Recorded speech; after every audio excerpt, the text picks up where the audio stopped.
This week we read in the Parsha of Kedoshim, Daber el kol adas b'nei Yisrael. Hashem says to Moshe he should speak to the complete congregation of Bnei Yisrael. V'amart aleim, and what should he say to them? Kedoshim to you.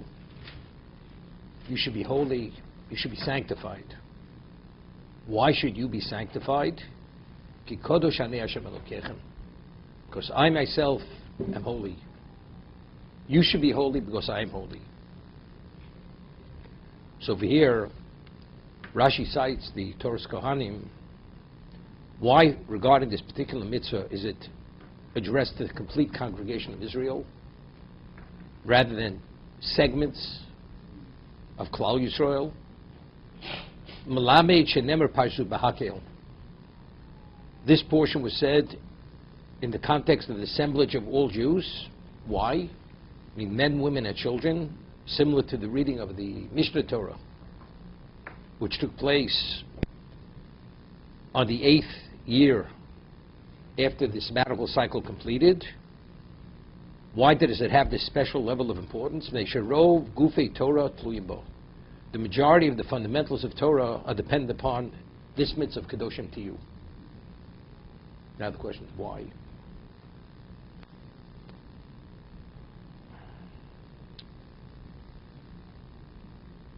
Firstly, let's understand what does it mean of Kedoshim to you. You should be holy.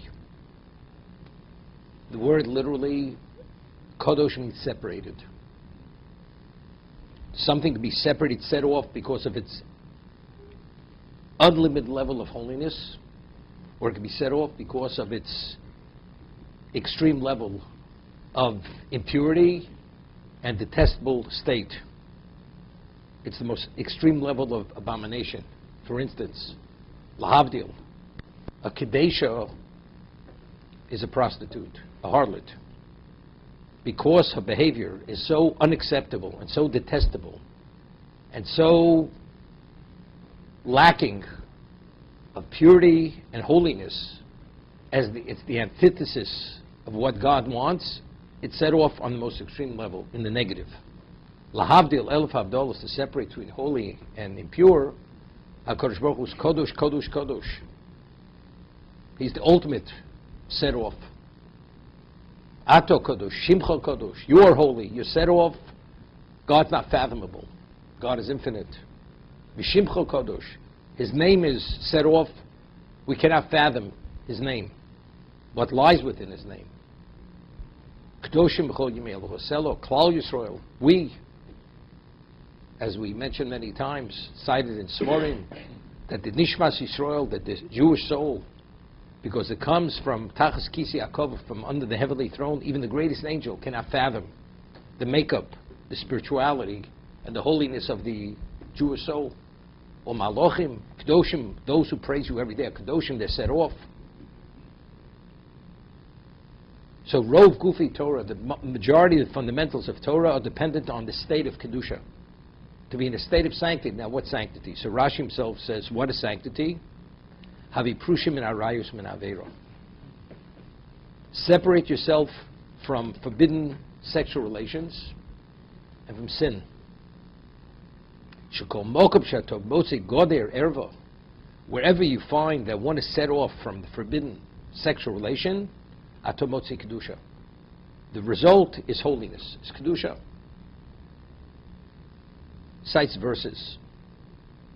I'd mentioned once there's a Yalkut at the beginning of the portion of Bamidbar, where when we were counted, the Klal Yisrael were counted, we were counted lemishpachoseim, according to their families. So Rashi cites Chazal, who say, what is the meaning of lemishpachoseim according to their families? That each family, when they came, they brought the documents of pedigree to show that they were pure, that there was no impropriety during the 210-year period when we were in Egypt, that every woman was faithful to her husband. There was no sexual impropriety, chas v'sholom. They brought the documents of pedigree according to their families. The Gemara tells us that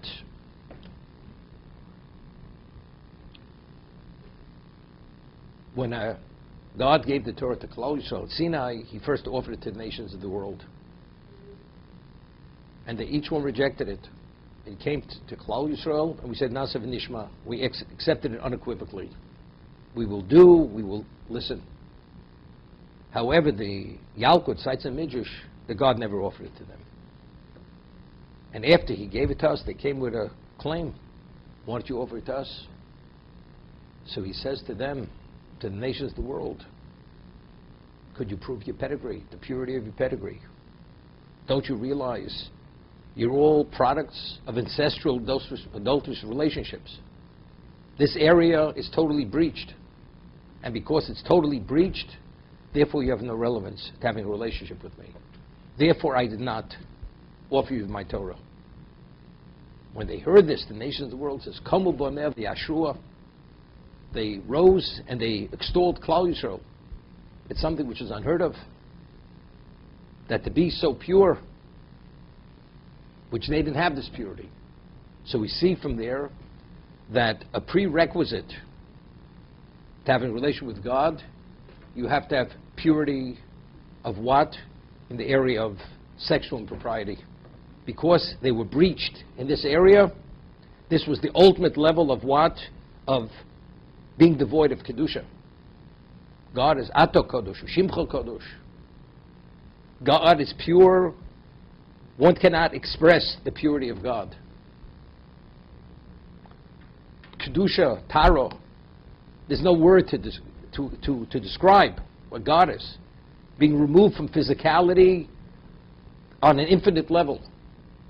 So a person who's breached in this area cannot have any relevance to that. What's the Torah? What's the mitzvos? These are the mediums for us to perfect ourselves, to spiritualize ourselves, to allow to cleave to God.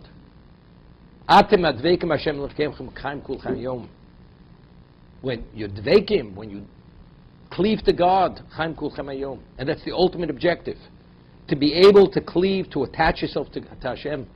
How does one attach ourselves? There has to be a commonality. What's the commonality? Kedusha.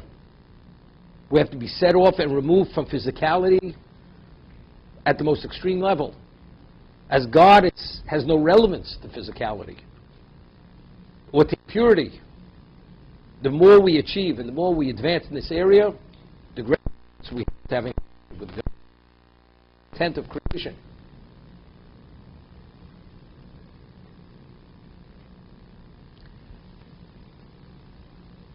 Somebody asked of Chaim Soloveitchik. This was when communism was initially established, revolution, and they asked him, "We're talking. This is a society of what? Of atheism. The people who are part of that society, they're forced. They have no choice but not to believe. They're in a position they're being coerced to deny God's existence.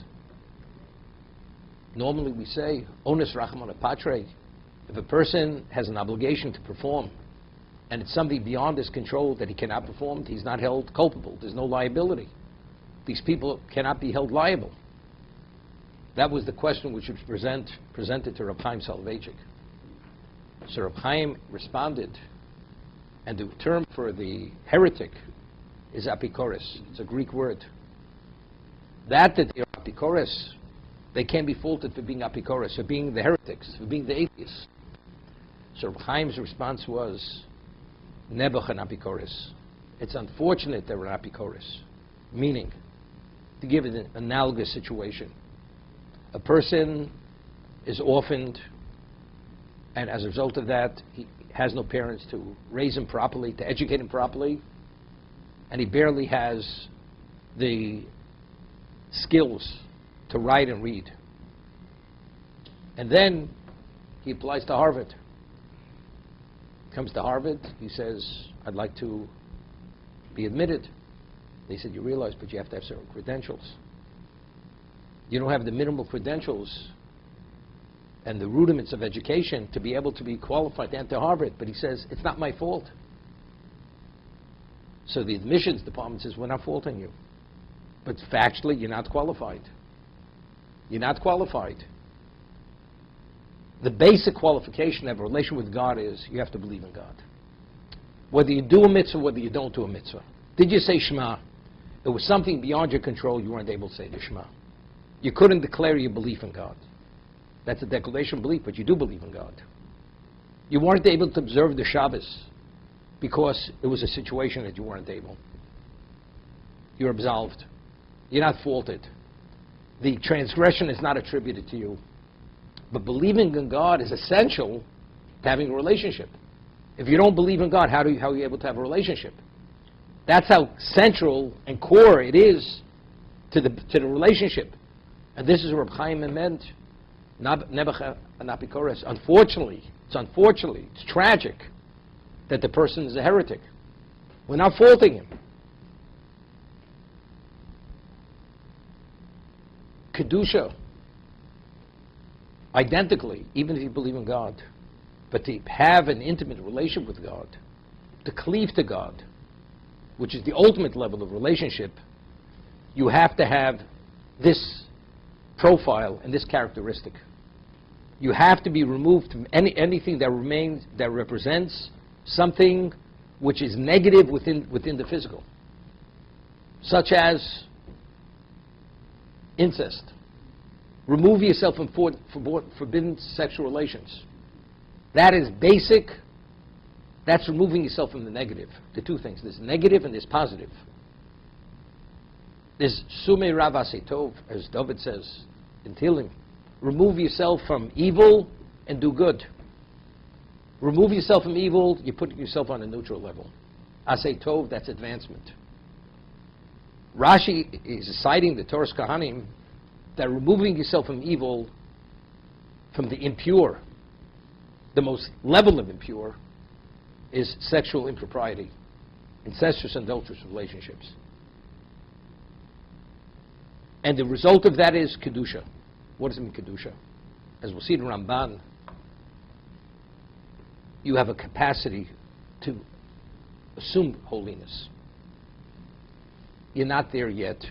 It's the most elementary level of Kedusha. You have the potential. All the impediments and the failings of behavior have no relevance to this person because he's separated from this area. But the Ramban himself explains, Kedusha is separating yourself from materialism. He explains, the Torah says, even if a person fully conforms to all the laws of the Torah, but yet, if one does not observe and live within the context of Kedoshim 2, you should be holy, a person, in his words, can be a manuva b'rshus HaTorah. You can become an uncouth hedonist, totally immersed in physicality, and you live as an intellectual animal. A person's able to indulge in food because it meets dietary standards. A person's able to engage in acts of cohabitation unlimitedly because all the women he's engaged with are all his wives. And they meet the laws of family purity. But what is the quality of his life? He's living as a materialistic, hedonistic, immersed in desire. That behavior, that mindset, that direction, that perspective has no relevance to godliness. Because you have to create a commonality. Hashem says, God says, why do I want you to be Kedoshim? Ki kodesh anei Hashem Elokechem. Because I am holy.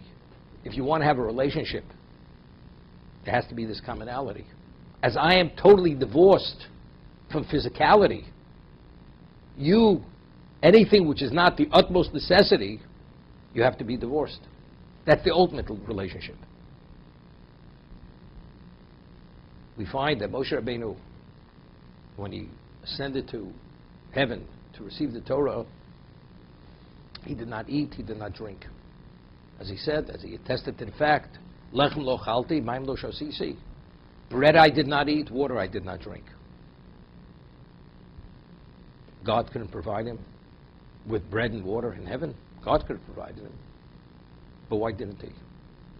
God performed a miracle that he was sustained, as an angel sustained by God willing his existence. God sustained him for 40 days and 40 nights without eating and drinking.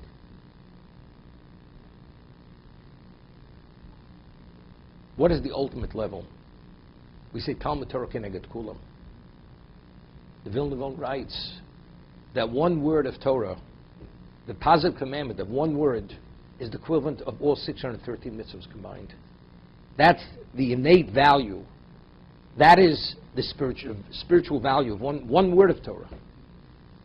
Moshe Rabbeinu was going to receive the Torah its entirety, to be the conduit to bring it to Klal Yisrael. It's Moshe Rabbeinu. What level of Kedusha, to what degree did he have to be divorced from physicality, to be qualified, to be the conduit? He had to cleave to God at a level, as it says, when Moshe Rabbeinu spoke to Klal Yisrael, Hashchina medaber b'tov grono, the divine presence spoke through his throat. It was only a pass-through. There was nothing in Moshe that did not reflect all the aspects of God. He was Onam Mikol Adam. He was negated, that there wasn't a trace of himself. So whatever the representation of a human being is, he did not have that representation. Of course, when he came back to earth, to the terrestrial level, he assumed human function. He had to eat, of course, at the minimal. He drank at the minimal. That's true. But in terms of who was Moshe Rabbeinu? Nachnumo, what am I? I am nothing. So again, but initially, when he went to Shamayim, to heaven to receive the Torah, that was for the acquisition of Torah. When you acquire it, you do not exist as a human being. You're there to be the receptacle.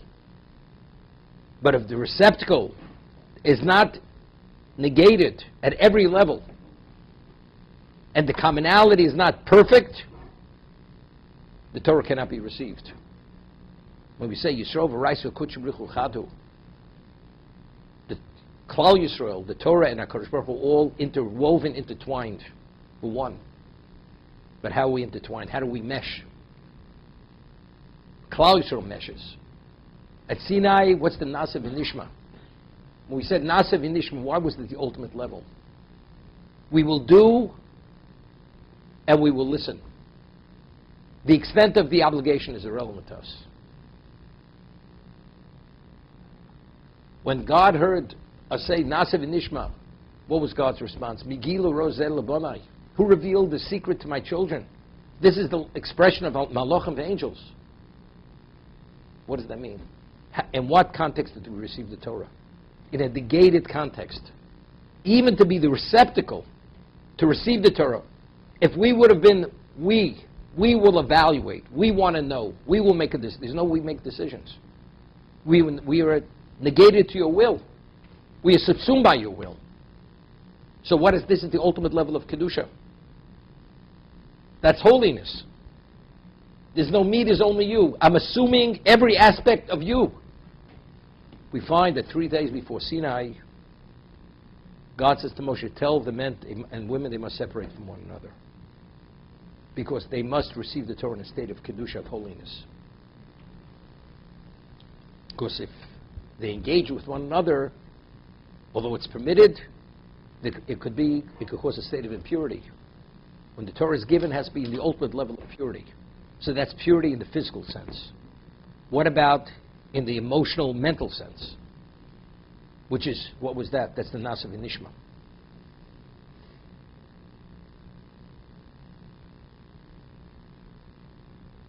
You know, in English, the two words, there is internalization, when you're able to internalize something. But there's another word that gives you another understanding of internalization. When it resonates.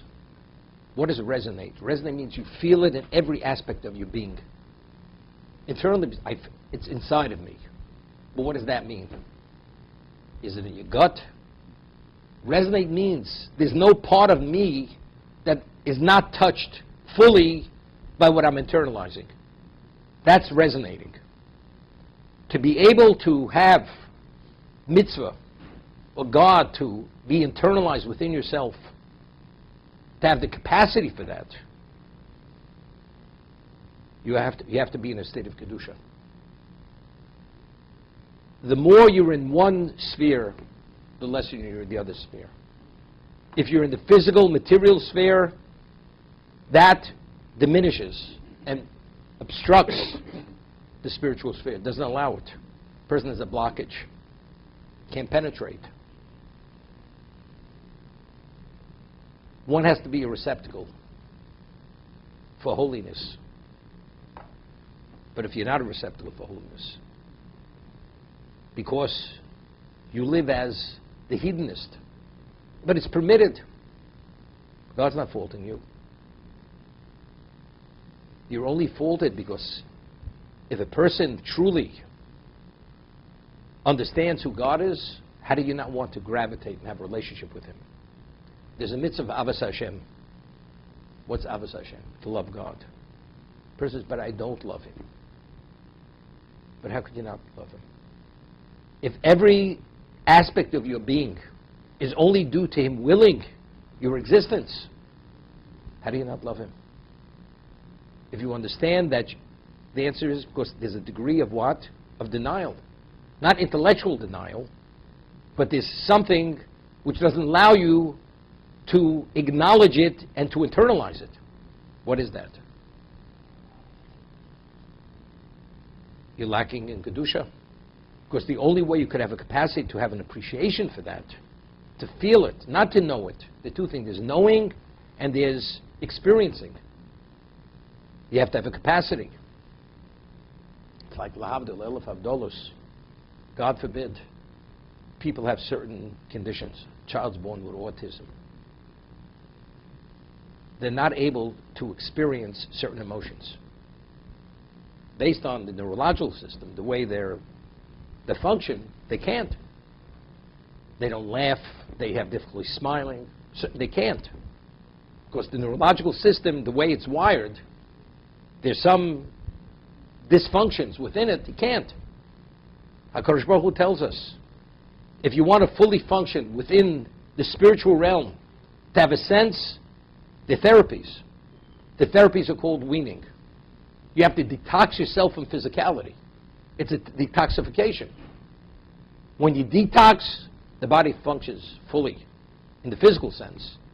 When you detox from the physical, then the Jew functions in the spiritual sense. Because what is the essence of the Jew? The essence of the Jew is what? Is holy. Is spiritual. We function within a physical context because that's the challenge. God created the human being to make choices. If we would not have a physical aspect to ourselves, there's no trial and error. There's no challenge. There's no choice. So what choice what must we make? To be who we truly are. Who is that? To be the spiritual, not the physical. And that's Kedusha. And God gives us the prescription. Kadesh es atzmocha b'mutalach. Wean yourself from something that's permitted. Live out at a minimal level. It's interesting. The Gemara tells us in Shabbos that if a person says, Im heimu kamalochim, anu k'bnei Odom, if the previous generations of great people, of tzaddikim, you would classify them as angels, then we could be classified as human beings, as anoshim. Im heimu ka'anoshim, but if you classify them as people, anu k'chamorim, then we should be classified as donkeys. And not even the level of Chamrosha Pinchas ben Yoyer. Not even like the donkey Pinchas ben Yoyer, who's the father-in-law of Rav Shimon Yechoy. What's the story about the donkey Pinchas ben Yoyer? Somebody had stolen Rav Pinchas ben Yoyer's donkey, and the thieves, they wanted to feed it, and they wanted to feed it and this was in Israel, untied grain. The donkey wouldn't eat it. So they saw they had a problem. The donkey has no value. The donkey's not eating, and they said, the donkey said, let the donkey go. But a donkey is an unintelligible creature. An animal is permitted to eat untied grain. But yet this donkey, because it was the possession of Pinchas ben Yair, because of his level of connection to him, the donkey had relevance to Kedoshim, to holiness. As unintelligent as it was, it had a sense, it's something it cannot eat. That was its spiritual sense, because of its connection with Pinchas ben Yair. So let's understand. Imheimu kamalochim. If we have an appreciation that the previous generations are truly angels. What are angels? When you speak about angels, you view them in the most positive light. There's something which is beyond who we are. That's the ultimate level of achievement. What's an angel? An angel does one thing, only the will of God. That means despite they had choices, they chose to be committed only to do the will of God. Anu Kanoshim. We could be classified as people. What's a person? We continuously vacillate, we straddle both sides of the fence.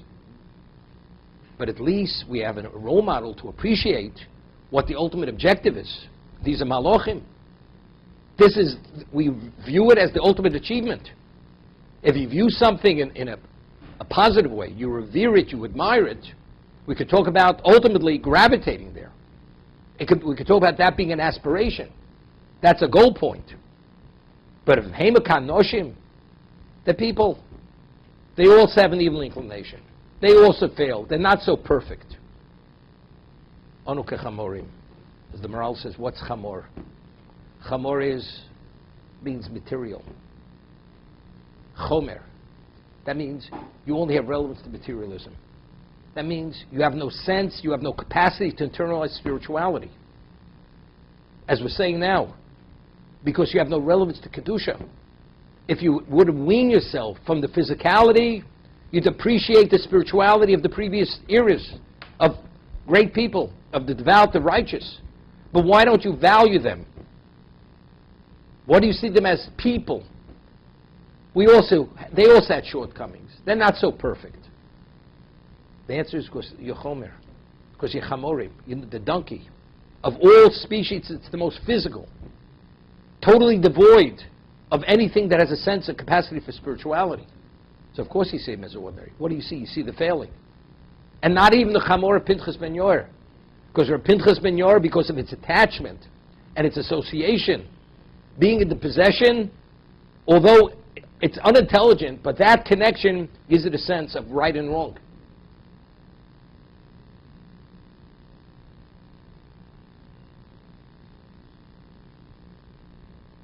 One said the name of the Chofetz Chaim regarding the laws of Shabbos. A vessel that's on the fire is referred to as the first vessel, Kli Rishon. That because it's on the fire, you cook in that vessel, it absorbs the heat in the walls of the vessel. So now if you should put anything in that vessel, it would cook. Even if it's removed from the fire. But if that vessel retains the heat of the fire, it has the ability to cook, although it's off the fire, as long as it maintains a certain level of heat. What happens if you take that vessel off the fire and it remains off for a while and it cools down? So, although initially it was on the fire, it's not referred to and classified as Kli Rishon, as the first vessel, and no longer cooks. So what gave it its ability to cook? Its association with the fire. That gave it, that's what heated it, gave its ability to cook. So he explains, the Pasuk says, the verse says, Kod Varikation Hashem. The Torah itself is like fire. Now who has fire? Who contains fire? The Talmud Chacham. A person's a true Talmud Chacham. He is the fire. By association with him, with that special person, you're warmed, you're impacted, you're affected, you're influenced. Although you yourself are not a great Talmud Chacham, you don't possess the Torah. But by association, that actually spiritualizes you. It gives you a sense of value. You're exposed to heat, you're warmed. What happens if you remove yourself? Again, you cool down. That's what it is. So even though the person himself doesn't have the Torah itself, but if you value that person sufficiently that you look at him and you associate and you want to emulate him, although you don't understand the innate value of what you're emulating, but you know it's right, you're going to be affected. And you're open to be influenced. It's interesting, we just read in Pirkei Avos in the first chapter. You should open your house as a meeting place for Torah scholars. What does that say? You're an ordinary person. But it means that's your pride. You're privileged. That Torah sages meet in your home for their discussions, for their dialogues, for their level of socialization. But then it says, Vavi mis'avat ba'afar ragleim. You should roll in the dust of their feet. What does that mean? I negate myself. Regardless of what I believe I know and who I am, in the presence of these people, I am negated. I'm like the dust. Totally negated. That means if you negate it, you're open to accepting. That's the beginning. Who's the wise man? He's able to learn from anyone. These people, archaic people, they're from another era. We live in a different world today. It has no relevance to us. What is that? How do you know it has no relevance? You're so well versed in it that you know it doesn't have relevance to you. It's all ignorance. It's like the person says, anybody to the right of me is a fanatic. And anybody to the left of me is a heretic. And where do I stand? I stand where I choose to stand. You understand? That's exactly these people passing judgment on Torah Judaism. They have no idea, no understanding of what it is, but yet they're passing judgment. It's not for me, it's not for my children, it's not for my community. We don't want it. We want something else. You know what this is? Do you know in Germany, in a 30-year period in the 19th century, 50% of Germany converted to Christianity because they didn't want it. They wanted to be Germanized. And they wanted to be emancipated. They wanted to be accepted as embraced, to be citizens of Germany.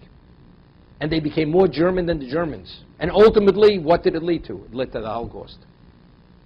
Because Hitler, Yamach Shemo V'Zichro, said, they're prostituting our people, these Jews. They're more German than we are. But they're all, these are counterfeit. This is not the Aryan, Yamach Shemon people. Created a whole new concept.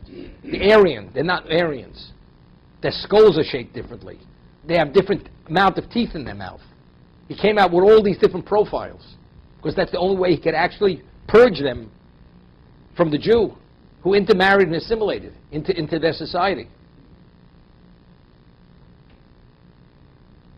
But if you don't have Kedusha, you have no relevance.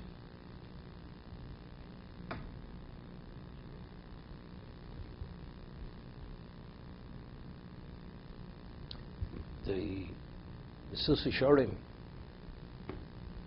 Rabbi Lutzato, when he speaks about Zrizus, the virtue of alacrity, of zeal, doing mitzvah, he cites a verse in Mishlei, in Proverbs, where Shlomo Melech says, I passed by a field that was covered with thorns and briars, and was totally neglected. Its fence was breached. And what does all this do to? The person being lazy. Not really attending to cultivate the field as he should in time. So it's covered with briars, charulim, kimshonim, the fence is breached, and ultimately everything goes. So he cites Chazal, how they interpret this pasuk. What is the field? It's not cultivated properly. The thorns and bristles and whatever, thistles and whatever else may be there. He says we're speaking about a person who is so-called a Torah scholar, and when he studied, he did not study sufficiently. But he believes he's sufficiently knowledgeable. He's metaires atomei. He purifies what's contaminated, metames ator. And he thinks he's an authority. But he never truly studied sufficiently. He didn't apply himself sufficiently. So how could you believe you're an expert if you're not the expert? And he's poritz gerech chachamim. And he goes and undermines defenses the rabbi said. It's not necessary. It's an insult to our intelligence that we should need a fence. Rabbi, we're responsible people. We understand. What do you understand? Person goes to the doctor and he does an evaluation on his health habits. Cholesterol, beyond. Overweight, beyond. He says, I thought 500 pounds overweight is entering the danger zone. He says, I once read such an article in some magazine. Doctor looks at him and says, Mister, would you like to live? You better stop reading those magazines and listen to what the doctor has to say, what the doctor is going to prescribe to you. But I glanced at it. I once downloaded something. That's the way you understand what health is and what living responsibly is. God gave us a prescription to address our spirituality. It's referred to as Torah. And it says, Vokis v'yom v'loilo. The only way you're able to fully be impacted and affected and comprehend what it says, you have to apply yourself to it day and night, unceasingly. Any level of distraction, you're not going to come upon its truth. You won't sense its value. Like a person is entering into the Olympics, and he's going to do weightlifting. And he starts working out 2 days before the Olympics. And he has to lift 1,500 pounds. You understand? You have to work out, and he has the potential. He has the physical makeup. But you need 5 years preparation to achieve that goal. Is he going to? He'll be destroyed rather than succeed. The human being is a physical being. Even the Jew is a physical being with every handicap, every shortcoming, vulnerable to every problem. But we have the ability to address every problem. But you have to appreciate the remedy and the antidote of what that is. But how do you appreciate it? You have to apply yourself. You don't apply yourself. But I think I applied myself sufficiently. There was a case a number of years ago. Somebody had set up a rabbinic court to allow women who were agunos, who were so-called the husbands didn't want to give a get. It's unfortunate, these women. And this certain rabbi set up a rabbinic court that he annulled the marriages. That means retroactively they were never married, to permit a few hundred women to remarry without a divorce document. Okay? And there was a certain rabbi and a few other rabbis, the so-called rabbis, and this person spoke in a certain forum, a rabbi representing these rabbis. So another person who came from another level of representation says to him publicly, the rabbi, Rebbe Yoshiv, he was alive then, Zechat Tzaddik L'Vrocha, who's the decider of our generation. Nobody denies he is the primary decider of the generation. He says this is bona fide adultery. The women need a writ of divorce, otherwise they're married. So how could you null the marriages? Since he said openly, with a scowl, we disagree. That was the end of the story. We're rabbis, we disagree. You understand? It's like the story. I once, many years ago, I cited Rambam in a lecture, whatever the position of the Rambam was. So there must have been about 150 people at the lecture, and somebody was standing at the back of the room, somebody who was about minimally 100 pounds overweight with a ponytail and a beard. He gets up and he says, I disagree with Maimonides. He disagrees with Maimonides. So I said to him, I said, you know what you remind me of? You have a senior in high school who excels in physics. And Professor Dr. Einstein, Albert Einstein, he presents his lecture in theory of relativity. And the senior high school student gets up and says, Dr. Einstein, I disagree with you. Is there a basis to disagree? What do you want? You don't even begin understanding what the man is talking about. You disagree with Maimonides. Do you know what it means, what you need, what it entails to understand, and what the basis, the scope of Rambam, what he knew and what he understood? If he lived 1,000 lifetimes, he wouldn't scratch the surface of what Rambam understood. If you don't apply yourself sufficiently, this is imhemo kamalochem anukim bnei adam. If you see them as the angels, and the reason why you see them as angels because you understand that they invested their lives properly. They address their objective of existence, why they exist. Then you truly anoshim. You're in a position to make choices. Because that's your model of what? Of success, to aspire to. I may not be that, but that's my model. I wish I could. I wish I would succeed. Hopefully I will.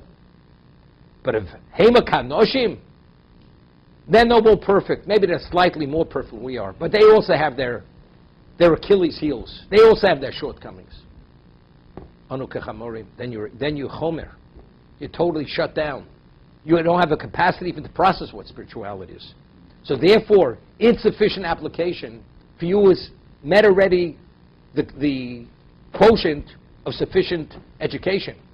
Therefore, matayra satome, umetame sator. Therefore, you purify what's contaminated, you contaminate what's pure. And you breach the Gidrei Chachomim. The fences the rabbis set up, you breach those fences. You say, it's not necessary. We're beyond that. We're no longer archaic people. We're enlightened.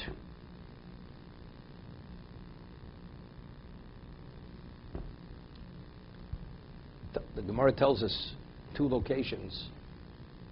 V'rosi Yitzhar v'rosi lo Torah tavlu. I've created the evil inclination. I've created the Torah as its antidote.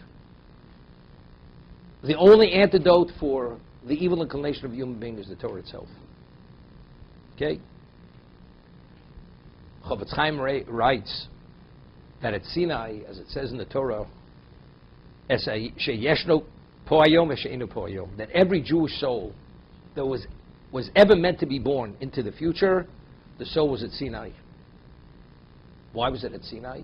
To be exposed, to be there to receive the Torah. Every Jew at Sinai received his portion in Torah. No 2 Jews necessarily have the same portion of Torah.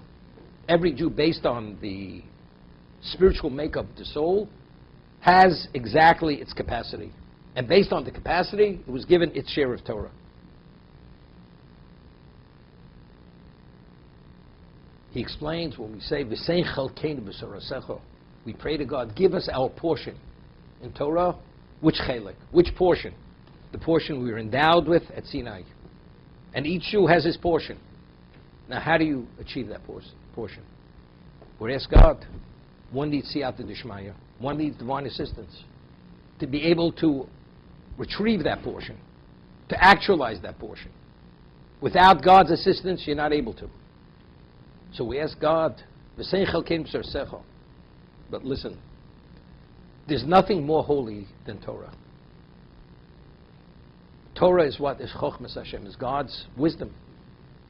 If Talmud Torah keneged kulam, if the Talmud Torah is the one word of Torah is the equivalent of all the mitzvahs combined, at one mitzvah is holiness, has the ability to spiritualize. So what is the entity of Torah? It's the ultimate in terms of what it's able to impact and affect us as Jews to become spiritualized. That's the ultimate level. Talmud Torah keneged kulam.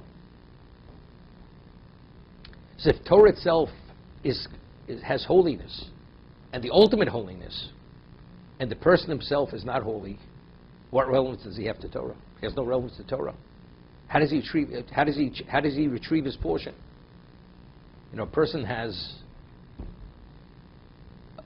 an entry card to go into a pristine palace, and he himself hasn't bathed in 6 years.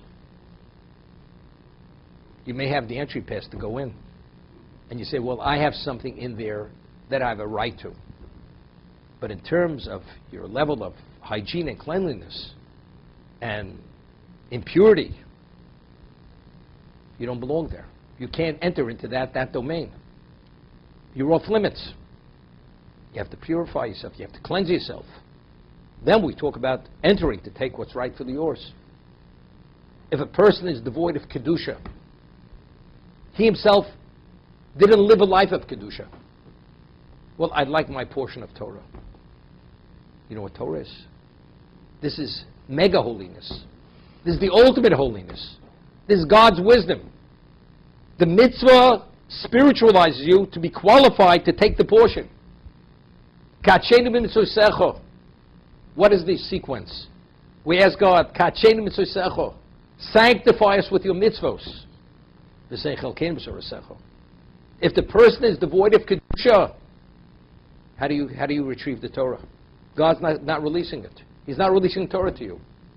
He releases His wisdom, which is the lekach tov nosati lochem, the ultimate commodity, if you've been spiritualized. But how do you spiritualize himself? Well, we have our own ideas how we could be spiritualized.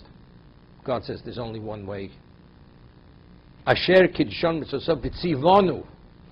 You can only be spiritualized if it's v'tzivonu, if God commanded you. It's God's prescription of how to become spiritualized, how to be sanctified. So if you've sanctified yourself, you have relevance to Kedusha, through the performance of the mitzvah, we can talk about then you're qualified, you're the receptacle, you have relevance to the ultimate, which is the Torah itself. Now you could retrieve your portion. So let's understand. So if we're saying that the only way to negate and incapacitate the evil inclination is only through Torah, and whatever you have is a semblance of that, you're not there yet. It's not so simple you're going to negate him. What share of that portion do you have?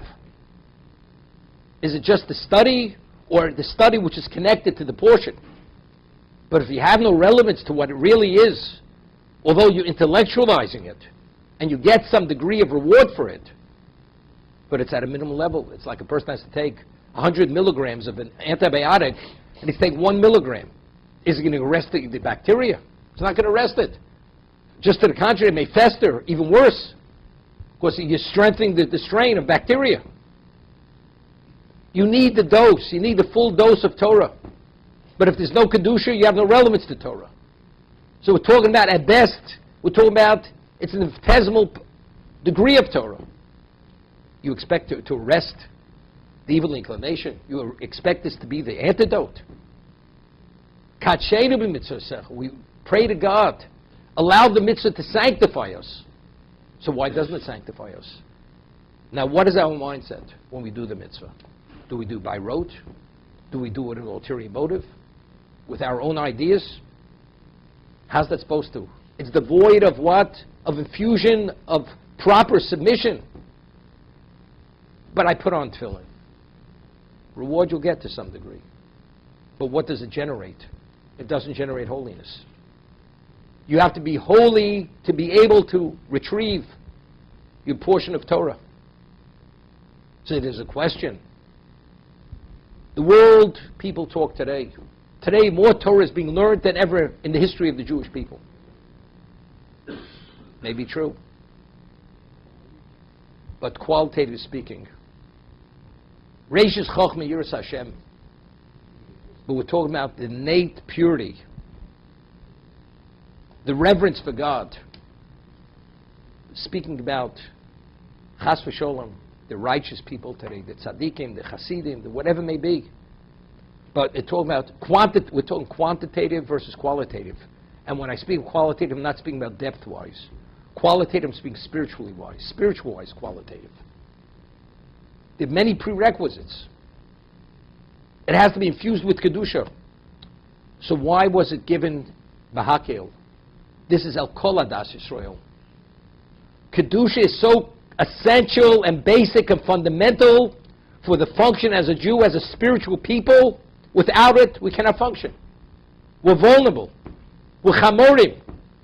We see the role models are anoshim. I had a call, somebody called me, and two people had a disagreement. He wanted this person to call me, he was a quasi-observant Jew. He says, isn't it true that the patriarchs weren't perfect? That's the question he asked me. I said, I don't need your comment. Shlomo Melech tells us, there's no perfect person. But one thing I'll explain to you, what you understand as their shortcoming, imperfection, is not correct. Because that's your limited understanding without understanding what actually happened. As we have a written law, Torah Shebechsav, there's a Torah Shebal Peh. There is a transmission, there's an oral law which gives us to understand what actually happened. It's not, you can't read it face value. So what you're saying, and I said, I want to ask you a question. Did David Chas v'Shalom commit adultery when he took Bathsheba? You see what she did? I said, you know something? Your statement is a heretical statement. Because Chazal tell us, the Talmud tells us, part of Torah Shebal Peh, that the soldiers of David, when they would go out to the front, they would give their wife a conditional writ of divorce, that if they don't return retroactively, from the time they received it, they're divorced. So when David cohabited with Bathsheba, she was a divorced woman, because her husband did not return from the front. What the sin was, there was a sin. But God forbid, he committed adultery. So the way you see it, but why are you looking for the shortcoming? Why? David wrote Tehillim, Psalms. Our connection to God, our language, that we're able to supplicate and generate and evoke Rachmim, is only through Tehillim. And you're looking for a shortcoming. Why don't you try to look for why he was so special? The answer is, because you're chamorim. If you resonate with nothing, only physicality, the restaurant, the suit, the residence, the neighborhood, the car, that's first and foremost. And what follows your name, and what your rating is, in Dun & Bradstreet or wherever else it may be, what do you know about spirituality? What's first and foremost in your life? What draws you? What impresses you? Rabbi Yoshev should impress you. We see it differently, Rabbi. We're also rabbis.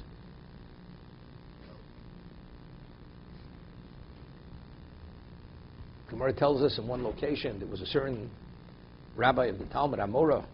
He passed away and then he came back. His father said to him, what did you see there? He said, you know what I saw there? El yonim lamativ tachtonim lamalo. Those in this world who are esteemed to be advanced and top of the totem pole, the low man on the totem pole. And those in this world who are not valued, the low man on the totem pole, they're on top of the totem pole.